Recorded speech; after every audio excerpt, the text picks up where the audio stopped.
అందరికీ నమస్కారం. థైరాయిడ్ మహిళలు చాలా మంది ఎక్కువగా ఎదుర్కొంటున్నటువంటి సమస్యల్లో థైరాయిడ్ ఒకటి. థైరాయిడ్ సమస్య ఉన్నటువంటి వాళ్ళు ప్రధానంగా ముఖ్యంగా మానేయాల్సింది అయోడిన్ ఉప్పుని. అందరూ కూడా గల్లుప్పు వాడండి. దీనికి ముందుగా ఒక జ్యూస్ ఏంటంటే కొత్తిమీర, పుదీనా, తులసి. కొత్తిమీర, పుదీనా, తులసి అంటే కొత్తిమీర అంతా, పుదీనా అంతా, 5 తులసాకులు దీంట్లో వేసేసి జ్యూస్ చేసుకొని దాంట్లో 2 స్పూన్ల తేనె, అరచక్క నిమ్మరసం కలిపి ఉదయం పూట పరిగడుపున తాగండి. ఇలా చేయడం వల్ల మీకు ఈ థైరాయిడ్ సమస్య నుంచి బయటపడేటువంటి అవకాశం ఉంటుంది. కొన్ని రోజుల పాటు చేయాలి. ఇది నూనెకు సంబంధించినటువంటిది ఒక చిట్కా కూడా చెప్తాను. అంటే నూనె ద్వారా కూడా దీన్ని తగ్గించుకోవచ్చు. ఎట్లా?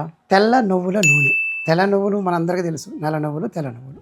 ఈ తెల్ల నువ్వుల నూనెని కొంచెం వేడి చేసి ఉదయం పూట పరిగడుపున మీరు బ్రష్ చేసుకున్న తర్వాత కొద్దిగా మీరు నోట్లో వేసుకొని పుక్కిలించండి.